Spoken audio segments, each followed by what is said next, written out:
বছর জুড়ে সালমান খানকে কাটাতে হয়েছে এক অজানা আতঙ্কে। বলিউড সুপারস্টারের পরিবারও ছিল বড় দুশ্চিন্তায়, তবুও সাহসিকতার সঙ্গে এগিয়ে চলছেন অভিনেতা। আগামী ছবি সিকান্দারে তার সঙ্গে দেখা যাবে রাশমিকা মান্দানাকে। সিনেমা হিটের তকমা পেলেও সালমান খান ব্যক্তিগত জীবনে বিয়ের প্রসঙ্গ এড়িয়ে গেছেন বারবার। জীবনের 50টি বসন্ত পার করেছেন সেই কবে। 60 ছুঁই হলেও বলিউডের মোস্ট এলিজেবল ব্যাচেলর হিসেবেই রয়ে গেলেন তিনি। জীবনে একাধিক সম্পর্কে জড়ালেও কারো গলায় মালা দেননি অভিনেতা।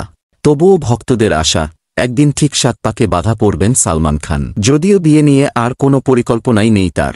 একাধিক সাক্ষাৎকারে সেটা স্পষ্ট জানিয়েছেন অভিনেতা। তবে সালমানের মনের মধ্যে নাকি রয়েছে বাবা হওয়ার বাসনা। তবুও বারবার তার কাছে একই প্রশ্ন আসে, কবে বিয়ে করছেন। এক সাক্ষাৎকারে সেই প্রশ্নের উত্তরে তিনি জানান, খুব শিগগিরই বিয়ের কোনো পরিকল্পনা নেই, কিন্তু শিশুদের প্রতি রয়েছে অগাধ ভালোবাসা, তাই বাবা হওয়ার অনুভূতি পেতে চান।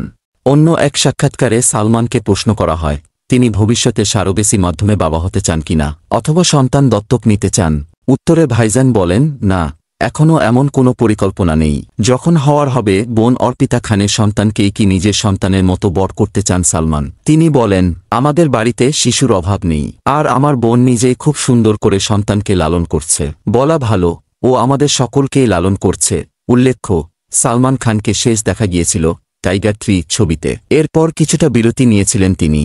এবার সিকান্দারের ঘোষণার পর থেকে সিনেমা প্রেমীদের মধ্যে তৈরি হয়েছে তুমুল উত্তেজনা। ছবির প্রযোজনা করছেন সাজিদ নাদিয়াদওয়ালা এবং পরিচালনা করছেন দক্ষিণ ভারতের খ্যাতনামা পরিচালক আর মুরুগাদোস। এই অ্যাকশন থ্রিলার ছবিটি 2025 সালের ঈদে মুক্তি পাওয়ার কথা রয়েছে।